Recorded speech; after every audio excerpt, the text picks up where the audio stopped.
we go. Olá! Eu fiz um primeiro vídeo falando como que eu recebi meu diagnóstico de autismo e superdotação e altas habilidades e estou ainda explicando todo esse processo. Eu, no primeiro vídeo, contei como que surgiu a desconfiança e também alguns dos meus sintomas, mas são na verdade características, né? As minhas características mais biológicas do autismo, e agora eu vou entrar mais nas sociais. Como eu falei no vídeo anterior, eu já tinha me identificado logo de cara com os relatos das mulheres autistas que diziam que precisavam beber para socializar, que ali na adolescência o único jeito de conseguir estar entre as pessoas era com álcool. Comigo não foi diferente, eu não chegava a exagerar no álcool, mas eu precisava beber um pouquinho para estar nas festas. E eu comecei a sair com 15 anos, então eu comecei a beber com 15 anos, com uma frequência de uma semana sim, outra não. Era essa a frequência que a minha mãe permitia de eu sair de casa, né? Então, o final de semana sim, outro não, eu estava saindo e bebendo um pouco. Naquele momento eu achava que era timidez apenas, mas era muito mais que isso, né? Quando eu tinha 14 anos, eu disse para mim mesma que eu não queria mais ser da forma que eu era. Eu achava que eu era tímida, eu não queria aparecer nas fotos, eu me sentia o tempo todo inadequada, eu me sentia muito estranha de estar com as outras pessoas. E isso nunca mudou, nunca saiu de dentro de mim essa sensação de eu sou diferente, eu sou muito diferente das outras garotas, por que que eu sou assim, né? E eu não conseguia falar, eu não conseguia ser espontânea. Então, quando eu decidi aos 14 anos, chega, eu não quero mais ser assim, eu quero ser como as outras garotas, eu quero beijar na boca, eu preciso ficar com alguém, por que que elas namoram e eu não? Eu fiz essa decisão racional. Eu analisei o que que eu precisava mudar para acabar com a minha timidez. Então eu comecei a apresentar os trabalhos ao invés de só escrever, né, o trabalho em grupo, eu pesquisava, eu escrevia, eu fazia os cartazes, mas eu não falava quase nada lá na frente na hora de apresentar o trabalho. Então isso mudou. Eu decidi conscientemente ficar com algum garoto, então eu fui para a festa junina da minha escola, olhei lá um que era bonitinho, era ok, estava adequado e estava me dando bola, então fui lá e a gente ficou. Então assim, não envolveu paixão, eu não era afim dele, era assim um experimento social, né? E a gente ficou mais algumas outras vezes e eu tava ali pelo experimento social, eu quero ser igual às outras, entende? Mas um querido, tá? A gente é amigos até hoje, e se ele ver esse vídeo, eu não quero que ele fique magoado, mas eu não era apaixonada por ele. Eu comecei a aparecer nas fotos, eu comecei a ser diferente e funcionou. Aquele ano, o meu grupo de amigas aumentou e eu consegui ser um pouco mais social e ir em festas, ir pra balada, e eu comecei a viver uma adolescência normal. Então, Thaís, então você não é autista porque você viveu uma adolescência normal. Aí que tá. Eu estava me tornando a rainha do masking, né, do mascaramento social. Mas acima de tudo, isso também é algo super possível no autismo. A gente tem uma curva de socialização, né? E essa curva acontece também no autismo, como acontece nos não autistas. A gente pode ser uma criança mais reservada, depois chega a parte máxima da socialização, que é a adolescência e os 20 e poucos anos, e depois a gente vai ficando mais caseiro, mais reservados de novo. meio que natural, todo mundo é assim, e aconteceu também comigo, né? Não foi diferente. Só que eu chegava em casa muito exausta, muito cansada. Eu ficava planejando o que eu ia conversar com as pessoas, eu ficava tentando adivinhar como as festas seriam, eu ficava depois revendo as conversas que eu tive para entender se foram realmente adequadas ou não, ou se eu estava sendo inadequada. Eu ficava muito alerta de mim mesma durante as festas, se eu estava reagindo normal ou não. E outra coisa bem interessante é que eu nunca consegui perceber se um garoto estava afim de mim. A não ser que ele fosse muito óbvio, muito óbvio, muito direto. E ainda eram as amigas que me cutucavam, né? Olha, ele tá te olhando. Pra eu realmente ter certeza que aquilo estava acontecendo, porque eu não sei, eu não percebo, gente. E isso faz parte do autismo, né? A gente não percebe nuances, a gente não percebe comportamentos sutis, a gente não percebe coisas não óbvias. Então, uma cantada, digamos assim, né, que o garoto estava dando para mim, assim, estava tentando falar comigo, me dar alguma indireta, eu podia simplesmente não entender. E depois que eu ia, agora que eu estou analisando de novo a conversa, agora eu percebo que já era ele dando em cima de mim, já era ele conversando comigo porque ele estava a fim de mim, sabe? Eu fazia todo esse caminho de novo.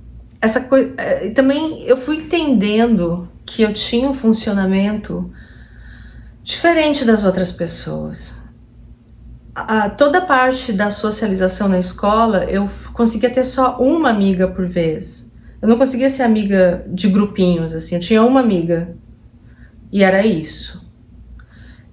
Se tinha muita gente conversando, eu ficava muda, eu ficava quieta. Até hoje, se tem muita gente falando, eu prefiro ser aqui. Não vai tentar lutar pela fala, sabe? Deixa os outros falar. Eu fico quietinha. Então sempre foi muito estranho pra mim. No começo eu achava que era normal ter uma amiga e pronto. Depois eu fui vendo que não, que as outras pessoas funcionavam diferente. E as minhas amigas me abandonavam, as da minha idade, fora a Paty. A Paty nunca me abandonou, né, Paty? É amiga até hoje. E ela é mais velha do que eu, por isso que deu certo. Mas as amiguinhas da minha idade, na época de escola, elas parecem assim que enjoavam de mim, elas cansavam de mim, elas iam ser amigas de outras garotas e eu nunca entendia o porquê. E hoje eu sei que autistas relatam muito isso, né? Que é difícil manter uma amizade, é difícil fazer a manutenção mesmo da amizade, de ligar, de visitar, de dar atenção. E às vezes a gente é um pouco distante, a gente parece pessoas frias, a gente não telefona, a gente não manda carta, a gente não manda sinal de fumaça para as pessoas que a gente gosta e elas deixam de ser nossas amigas. Ou às vezes as crianças só enjoavam da gente mesmo, elas só não gostavam mais do jeito estranho que a gente era e se afastavam e nos abandonavam. Isso sempre aconteceu comigo. Meu Deus, é tanta coisa para falar ainda. Vamos lá. Eu já vinha tendo um histórico muito difícil de vida, um histórico familiar complicado, então quando a depressão batia, eu botava a culpa nos meus traumas, né, na dificuldade da vida, mas também é uma constante em pessoas superdotadas e autistas reclamar da depressão já na infância. Eu era uma criança que eu não verbalizava meus sentimentos, eu não conseguia falar sobre emoções, como muitas crianças, porque criança ela nem sabe muitas vezes nominar o que ela tá sentindo, né? Ela tem que reconhecer primeiro no outro o que é a raiva e essa pessoa chamando aquilo de raiva para entender que muitas vezes o que ela sente é raiva. Então é muito difícil para a criança organizar, né, e dar nome ao que sente, mas para o autista é ainda mais difícil. E eu passava por muita coisa e eu não falava para minha mãe, eu não comentava com ninguém sobre os meus sentimentos, eu não conseguia nem identificá-los direito. Então, aos 13 anos, com certeza eu tive depressão, eu só não sabia o que era. E antes disso, aos 12, eu já sentia muita tristeza, principalmente vendo o jornal. Eu sempre fui muito empática, eu fui uma criança que eu era muito interessada pelos sentimentos dos outros, né? Não os meus, os dos outros. Então, minha mãe estava triste, eu ficava extremamente preocupada, eu queria cuidar das pessoas, e tanto que não parou isso, né? Me tornei psicóloga, mas quando eu assisti o jornal, eu ficava extremamente impactada pelo sofrimento das outras pessoas. Até que a minha mãe proibiu de eu assistir TV. Não TV, minto. Me proibiu de eu assistir o telejornal. E foi aí que eu comecei a assistir a MTV, né? Algo leve. E eu sou apaixonada por música, louca por música, sempre fui. Então eu fiquei ainda mais focada no mundo da música. Eu comecei a ler a revista Bis, que era Showbiz, né? E eu sou louca, apaixonada por rock. Eu comecei a comprar posters, revistas de rock, Guns N' Roses, Ramones, Aerosmith, Metallica, Led Zeppelin. Eu sou completamente louca por música, mesmo, apaixonada. E é um dos meus hiperfocos até hoje. Inclusive, o Ozzy acabou de partir, né? Enfim. Voltando. Eu preciso de música para regular o meu humor, então eu chegava da escola, botava música, eu vendia Avon na escola para ter dinheiro para comprar os meus CDs. Então a música me ajudou muito, as letras das músicas me ajudaram muito para eu fazer essa regulação emocional. Porém, elas não bastavam, né? Então, com 13 anos, eu li a Bíblia, eu estava na catequese, eu reprovei por falta na catequese, a minha mãe fez um escarcéu, daí acabaram me passando, mas chegaram a tentar me reprovar por falta, porque eu não via mais sentido. Eu comecei a ter minhas questões existenciais muito profundas. Eu já questionava a existência de Deus, eu já questionava sobre a vida, sobre a futilidade das pessoas, sobre o ter e o ser. E essas questões filosóficas, elas são extremamente ligadas com a superdotação. Todo esse interesse em filosofia, sentido da vida, história, tudo isso tem a ver com a dotação, altas habilidades. E então eu era essa pessoa que me trancava no quarto, não apenas para escutar música, mas também para ler. Eu lia muito e eu via isso como, eu sou filha única, eu tenho o meu próprio quarto, eu tenho o meu silêncio, a minha solidão, então isso é normal, tá tudo certo comigo. Em estar isolada, lendo e pensando e só escutando música. Mas, ao mesmo tempo, existia, como eu falei, um sentimento de inadequação, um sentimento de que não estava tudo bem comigo. De algum jeito eu era estranha, inadequada, e aquele mundo não foi feito para mim. E esse mundo não foi feito para mim, é a sensação que eu tenho, assim. Tá tudo errado, e isso me acompanha desde muito, muito nova. Que mais que eu tenho aqui? Sempre gostei de psicologia.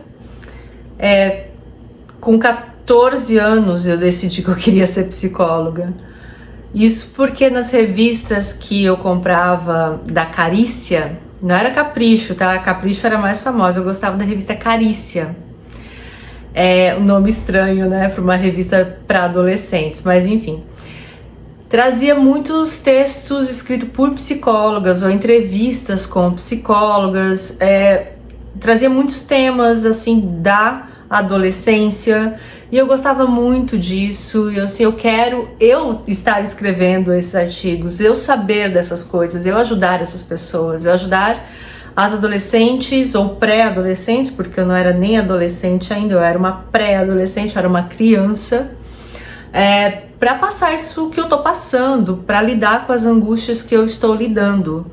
Era o meu objetivo, porque para mim era tudo tão confuso, era tudo tão complexo, era tanta angústia que eu pensei, eu preciso estudar isso, eu preciso ser psicóloga para ajudar as pessoas que também vão passar por isso. Então, meus hiperfocos: bandas de rock, psicologia, ciência, roteiros de viagem, geografia, eu amo geografia. Ansiedade social, eu odeio small talk, né? Que é aquela conversa de elevador, detesto.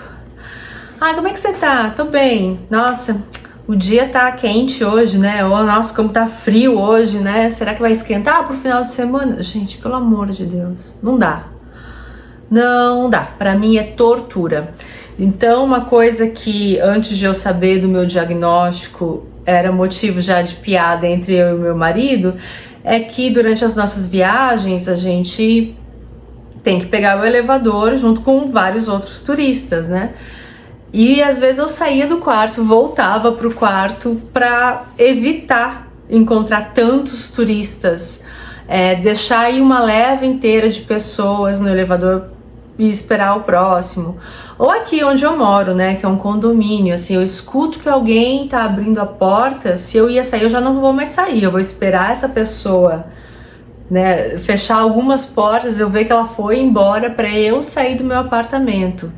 Então eu evito contato social o máximo que eu posso. Sempre amei ficar sozinha,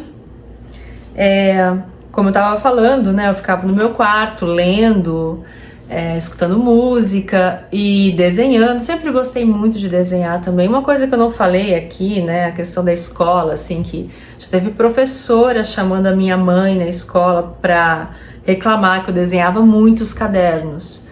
Mas era o meu jeito de estar em sala de aula. Eu estava prestando atenção, mas eu estava desenhando enquanto as professoras falavam.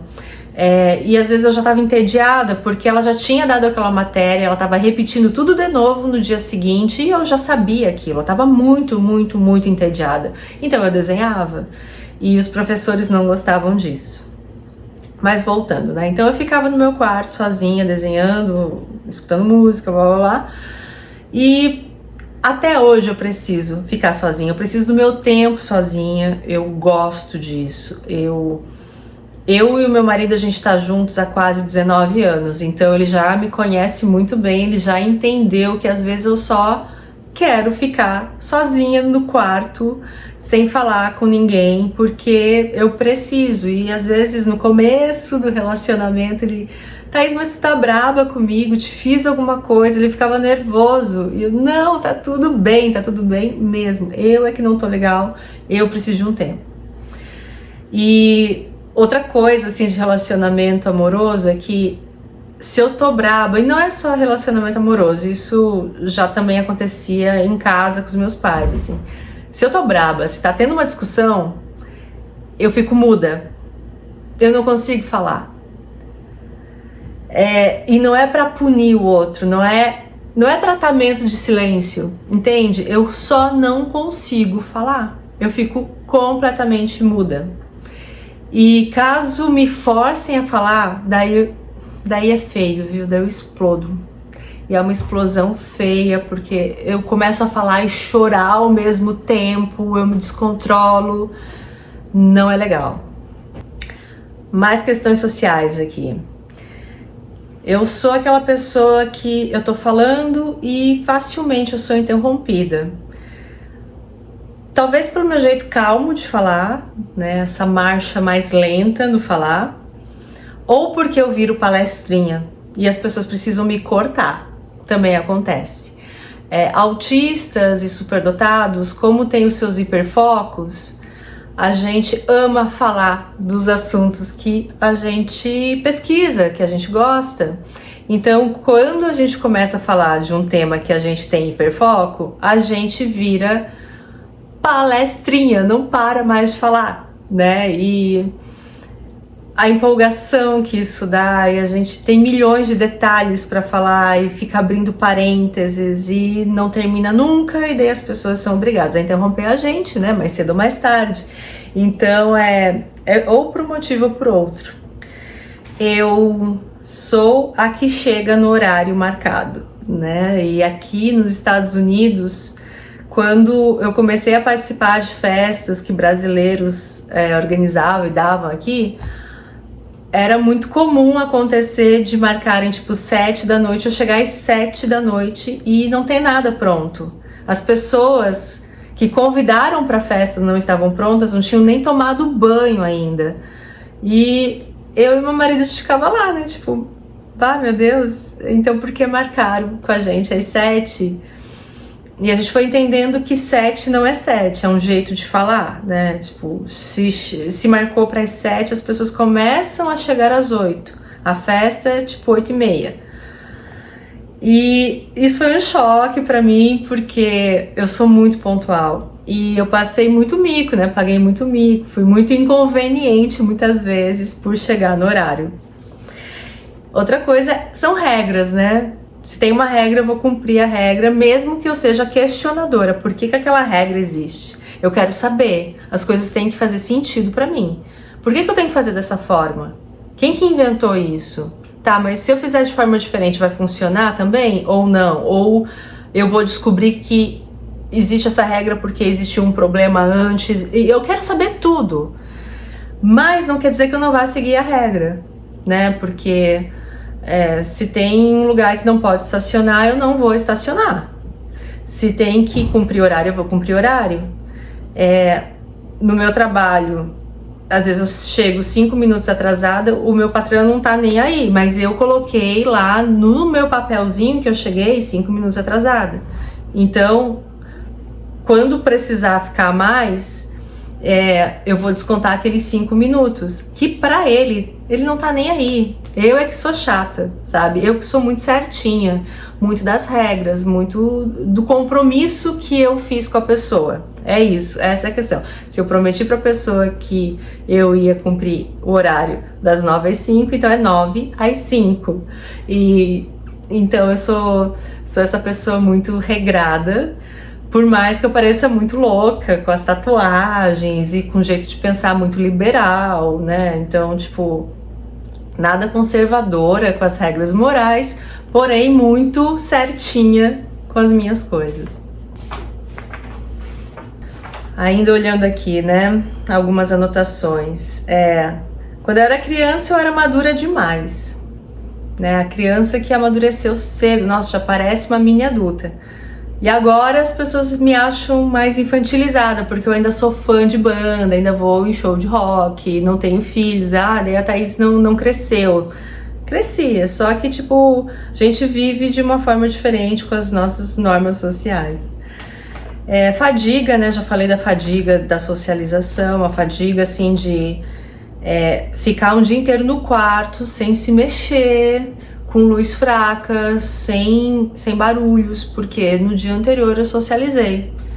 E eu custei a entender isso, porque como eu bebia para socializar, eu achava que era só a ressaca do álcool. Quando eu parei de beber, que eu vi que não, que era ressaca também da socialização. Daí quando eu saio para ir numa festa e tem animais de estimação na casa, eu vou primeiro nos animais de estimação para depois interagir com as pessoas. Se preparar mentalmente para entrar no lugar. Tipo, essas festas, cheguei, eu não saio do carro logo em seguida que eu cheguei, eu fico uns 10 minutos no carro, me preparando psicologicamente. Horário marcado com médicos, dentistas, qualquer coisa, qualquer lugar que eu vá, eu preciso de uns 5, 10 minutos no carro de preparação mental. E às vezes eu chego tipo 20, 30 minutos antes no local, porque eu quero ter certeza que eu vou chegar na hora, porque se eu tenho um compromisso naquele dia, eu não consigo fazer mais nada, porque eu tenho aquele compromisso, só consigo pensar naquele compromisso, então eu já pego o carro e já vou logo, né? E fico lá no carro esperando na frente do local, porque daí pelo menos isso já tá resolvido, eu já tô lá. já sei que tem lugar para estacionar, porque é outra preocupação, sair de casa e não saber como que vai estar o local. Tem estacionamento? É difícil achar?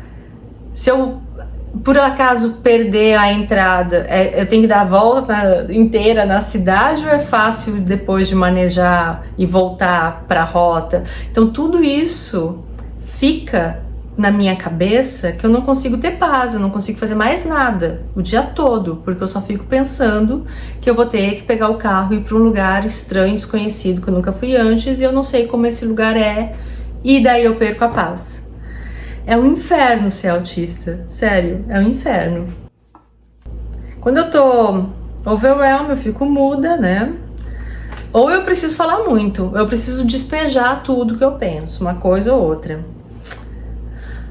Detesto ser consolada. Outra coisa, outro problema de interagir com as pessoas é: se eu tô triste, eu não quero que ela me console. Então, às vezes eu tô desabafando com meu marido, ele vai querendo chegar perto de mim pra me abraçar. Eu, não me abraça. Não. Eu quero falar, eu quero, né, desabafar, mas eu não quero que fique, ai, tadinha, sabe? Que tente me consolar e tal. Ai, não. Tipo, me escuta, me dê opiniões sinceras, ou fala assim, bah, foda, né? Bah, que difícil, sabe? Mas não tenta me consolar assim com abracinho, com coisinha que não dá pra mim. Inclusive toda essa questão do toque pra mim é complicado. Eu sou a pessoa que abraço, não tenho problema, eu consigo olhar nos olhos também de boa. Mas se tu encostar leve na minha pele, eu vou ter coceira, eu vou começar a me coçar, eu não consigo. Tu tem que pegar firme na minha pele. Tu não, né? Tu nunca encosta em mim. Mas assim, as pessoas que convivem comigo, principalmente o meu marido, né? Eu gosto que pegue e encoste com força, porque o toque de carinho, o toque leve me dá uma agonia terrível. Inclusive, eu não sinto dor, né, pra fazer tatuagem, quase nada, assim. Eu sou cheia de roxo na perna e eu não sinto que eu bati. Então, pra mim, eu tenho essa questão da sensibilidade não apurada. Eu diria que não é apurada, porque eu preciso que seja bem forte, bem firme, pra eu prestar atenção de que eu estou realmente sendo tocada e que não é um bichinho na minha pele, sabe? É estranho. Tipo, vou nem tentar explicar. Quando vou em festa, muitas vezes eu tenho que me trancar no banheiro da festa por uns 3, 5 minutos. Ou até mais. Eu nunca contei, mas eu acho que eu fico uns 5 minutos no banheiro da casa da pessoa só voltando ao normal, só tentando voltar ao normal, tentando me tranquilizar. E eu sempre achei isso extremamente estranho. Eu sempre me perguntei, Thaís, por que tu tá fazendo isso? É muito estranho, né, gente? É muito bizarro, assim. Mas eu precisava, eu sentia necessidade de ficar 5 minutos quietinha, sem ninguém, sem estar interagindo, só eu lá, esperando passar aquela ansiedade infernal para poder voltar para a festa. Comfort person.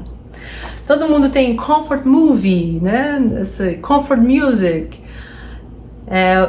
E eu tenho também as pessoas que me trazem conforto. Obviamente o meu marido, né? Mas eu sempre tive a melhor amiga, aquela pessoa que eu me sinto super à vontade. Já cheguei a ter um grupinho de pessoas, né, que eu me sentia super à vontade de estar com eles, que eram os amigos que gostam de rock também e de discutir política, discutir a sociedade. Então a gente se reunia no bar ou na casa de alguém, geralmente a minha casa, pra gente conversar, bater um papo, falar de rock, escutar uma música boa, beber umas. E então eu tive esse privilégio de encontrar num certo período de tempo da minha vida pessoas que gostavam das mesmas coisas que eu e eu me sentia à vontade com eles. Hoje eu me sinto muito à vontade com meu marido e tem mais 2 amizades que eu também me sinto muito à vontade. Gosto de pessoas inteligentes, intelectuais, pessoas que vão acrescentar alguma coisa com a conversa delas. Então, quando eu tô com pessoas que falam do que eu considero futilidades, eu só penso na hora de ir embora, eu só quero sair de perto dessas pessoas, né? Então, bolsas, carros, joias, sabe? Tipo, pra mim tudo isso não faz o menor sentido. Eu acho muito fútil, ou assuntos que não são futilidades, mas que não me interessam, não fazem parte do meu universo, como crianças, né? As mulheres da minha idade têm filhos, então elas querem falar sobre filhos, escola. Enquanto isso, eu pego o celular, ou vou brincar com o cachorrinho da casa, vou, sei lá, desassociar. Às vezes eu simplesmente começo a desassociar, pensar em outras coisas, fazer a lista do mercado, alguma coisa assim. Falar em mercado, outra coisa que eu percebo em mim é que eu vou no mercado e eu começo a ficar tonta. Aquela luz, aquele barulho, aquele monte de pessoas, escolhas para fazer o tempo todo. Eu pego as coisas correndo o máximo que eu posso, vou embora, e hoje em dia eu já não vou mais no mercado, faço compra online e eles fazem o delivery aqui em casa, porque eu não gosto de ir no mercado, não me sinto bem e cortei isso da minha vida. Ingenuidade. Já assinei documentos sem ler e me dei mal, né? Como eu trabalhei numa prefeitura pequena, eu caía muito em pegadinhas políticas, né? Um lado falava mal do outro e daí alguém da minha equipe perguntava: Thaís, no setor de saúde, como é que tá? E às vezes eu dava uma resposta sem nem pensar que aquilo poderia cair num jornal e cair, enfim. Eu já fui ingênua, sou bem ingênua mesmo, sabe? Então essas pegadinhas sociais, políticas, eu caio fácil. Eu acabo sendo muito autossuficiente em pintar unha. Quando eu pintava, eu não pinto mais, né? Mas assim, quando eu era adolescentezinha, eu mesma pintava minhas unhas, eu cortava meu próprio cabelo, eu pintava meu próprio cabelo. Então assim, até hoje, quando eu quero mudar a cor do meu cabelo, eu mesma que pinto. Eu não sou muito de ir em salões de beleza, não gosto. Pela questão sensorial, física. Alguém encostar na minha unha, jamais, nunca, não pode encostar na minha unha. Lixa de unha mesmo, nem pensar, eu odeio. Então eu acabei me tornando autossuficiente em várias coisas, depilação, enfim, sabe, tudo eu faço sozinha pra não ter que ir nos lugares. Tem alguns outros detalhes que eu quero falar, que é mais de cognição, percepção, pensamento de mundo, que vai ficar pro terceiro vídeo. Mas a parte social eu acho que eu já abrangi legal nesse vídeo. E deixa aí comentários para talvez me dar ideias para outros vídeos, dúvidas de vocês, para eu esclarecer, tá bom? Beijo! Nossa, tá caindo de novo o suporte aqui do vídeo, gente, que coisa!